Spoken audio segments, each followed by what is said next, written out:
What's the strangest punishment your parents ever gave you? Forced to smell dog breath.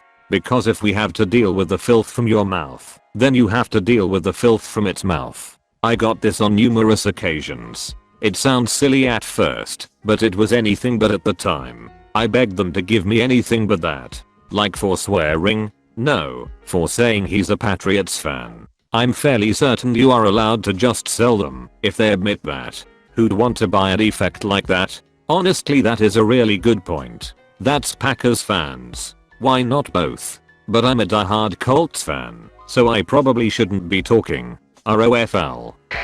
My mom always told me I would end up in prison. As punishment, she would make me sit in timeout under an office desk with a slap-back chair turned upside down on top so the back covered the opening like bars. Come dinner time she fed me hard rolls and water, because that's what they serve in prison. I found out years later, while not good food, prison food is much better than hard rolls and water. So she was right all along? Chicken or the egg situation. Can you tell a 7-year-old is destined for prison? Or does telling them that's where they will end up nudge them in that direction? As a former middle school teacher, all kids are good kids, but it's already painfully obvious the trajectory they're on based on their home life and family and community expectations of them. I always wondered that. Like I felt like going around the classroom of my middle school classes, that I could sort of predict who would end up doing what. Some smart ones with no expectations would fizzle, and some dumb ones with high expectations would do well. Seems pretty accurate relative to what I've seen so far. I was deathly afraid of my basement, and the threat for not adhering to lights out time was being forced to sleep in the basement for the night. Anyway, I forget what I was doing, but I was up to no good one night, probably reading comic books with a flashlight or something. I got sent to sleep in the basement, and was pretty much up all night being super scared. It was threatened a lot, but I think it only actually happened once. I was a smart kid. My aunt tried once to threaten me that the boogeyman will take me to the basement if I don't behave and eat me. Can you hear him roar? My 4-yo smart mouth, auntie, you know better. That's the boiler. She said I was super condescending, and that made her quit. Then one day she broke a wooden spoon whipping my ass, and I still tense up hearing the drawer clang open to this day. In a rather weird twist on your story, when my son was 5 we lived in a house with a basement that had horrible stairs and no railing. We were afraid he would fall and get hurt on the concrete floor, so he was forbidden to go down there. But it was also where the laundry hookup was, so I had to go down there all the time. Apparently he decided that if I was down there it had to be something cool, so he used to always try to break into the basement. One night I apparently forgot to lock the door. I get up in the morning and the 2 dozen oatmeal chocolate chip cookies I'd made the night before, they were for his kindergarten class, were gone. I follow the mess and find the empty bag at the bottom of the basement stairs with my son sitting there laughing at me. I lose my shit. I'm so pissed off and scared all at the same time. I haul him out of the basement and yell at him, and he laughs at me. So I give him a swat across the ass, and he still laughs at me. I grab the wooden spoon off out of the utensil holder on the counter, and I'm going to paddle his ass and he's not going to think this is so funny G0D, damn it. Well, it was a cheap dollar store wooden spoon with a flaw in the wood grain of the handle. Didn't even get one good swat in, and the darn thing fell apart in my hands. And you guessed it, he laughed at me. I sat down in the middle of the kitchen floor and cried. And he apologized. And I felt so bad. I knew I was wrong. Never tried to spank him again. Class got stuck with store-bought cookies though. Dad made me splice together his old 8mm vacation films into a Vine-style highlight reel after I hurt his feelings by refusing to see Chef with him. Why did you refuse to watch it with him? And have you watched it with him since then? What did you think about his vacation films? Sounded like foodie porn. Watched years later and now I see where he got idea for punishment. Years later? Chef the Favreau movie? It only came out like a few years ago. Also, it's a really good movie for the record. Now that I've checked it did come out in 2014. Technically that's like 5 years, so fair play I suppose. Yeah, I thought that too, but the economic and political climate have aged us rapidly I suppose. The last 3 years have flown by. It's 2015 in my heart. I still vividly remember looking at the DVR one December to plan some recordings, seeing some of the future airings, and I thought to myself, wow, it's almost 2009. I wish it was 2015. I wish it was 1995. Not really a strange punishment, but it turned out strangely, I think. When I was probably 5 or 6, something happened. Literally can't remember what I did to deserve the punishment that caused my parents to send me to my room with no lights allowed on and the door closed. I'd never been able to sleep with the door closed and at least a light on in the hall or something till then.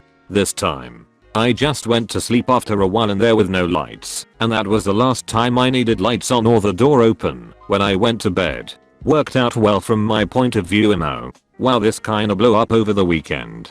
I should say that I grew up during the late 60s when spanking was just a normal thing too. I don't remember ever actually getting spanked though. I dunno. My parents were never cruel to us when we were children.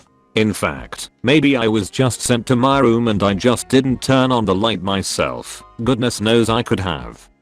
The switch was on the inside of my room. I might have just put it on my bed till I fell asleep and realized later that I didn't have the light on.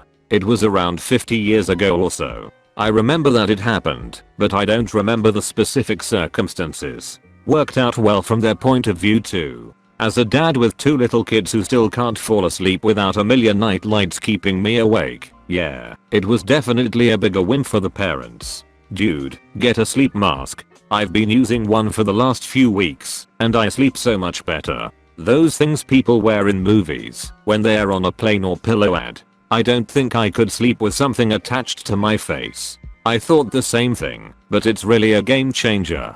I didn't realize how often my sleep was interrupted by subtle changes in light at night. It's really worth a try. You tend to forget it's there pretty quickly.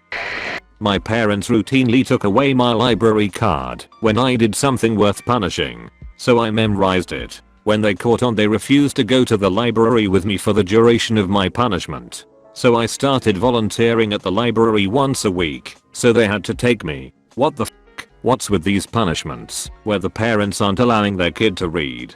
For f***'s sake, just let kids read if they want. Make them do hella dishes or some shit.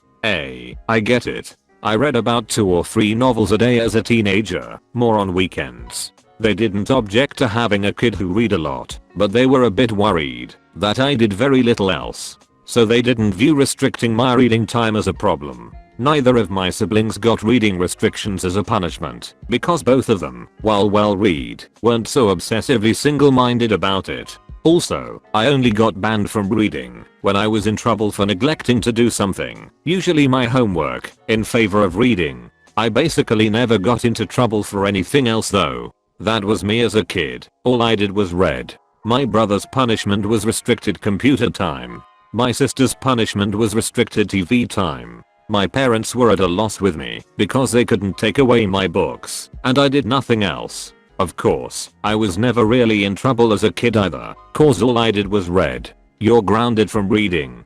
Go out with your friends, and don't come back before midnight. And if I don't get a call at 2 AM to pick up your drunk ass, you are in trouble. When I was 10, mom would take my Northeast's games for a week. When I was 13, mom would take my SNES games for a week. When I was 16, mom would take my blank floppy disks for a week. I didn't explain the mistake to her until I moved out. When I was 16, I was gifted an old pose comp from my grandparents when they upgraded. Still, it worked for some basic stuff, and it was in my room rather than the shared comp in the living room. When I got punished, my mom would take the power cord from the computer. After the second time, I went out and just bought a second cord that I kept hidden. My dad tried stealing the mouse. That's how I discovered the accessibility keyboard controls. Oh, you think you've stopped me? Wait till you see my ultimate form. All you needed was 2 copper wires. Just strap one end on around a prong on the power supply and stick the other end in the outlet. Then repeat for the other prong. And if you didn't have any laying around, you could have just cut up an existing cord. Good way to get electrocuted, or make an arc and catch it on fire, or buy one from Goodwill for less than $5.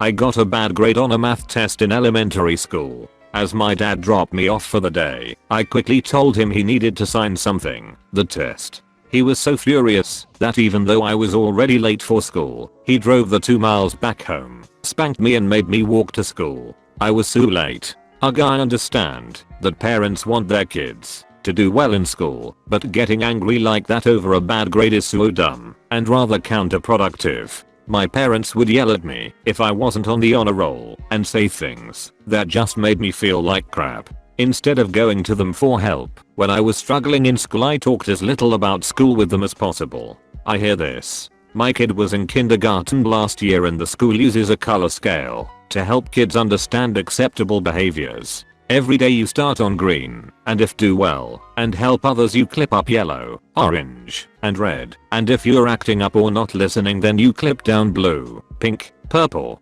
My kid is really pretty well behaved and was shocked the first time a kid in his class got pink, note home, or purple, called parents. He gets in the car one day and tells me he was blue. We talked about why and let him tell me why he was wrong. He asked if I was mad. I was honest with him and told him I wasn't mad, that I knew he was a good kid and everyone is bound to have a blue day once in a while. I just asked him not to make a habit of it and told him I was glad he told me before I found out from his planner they write the color every day. That was what seemed to have the most impact on him, that I was glad he told me. I need to make sure I get that point across well before he's a teenager and don't want him to ever be scared to be honest with me or tell me things and I feel like the window is closing a bit every day. What wonderful parenting. You're doing great. I had the same system when I was a kid. Green for good, yellow for getting worse, down to orange, and at red they'd involve parents, and it honestly helped.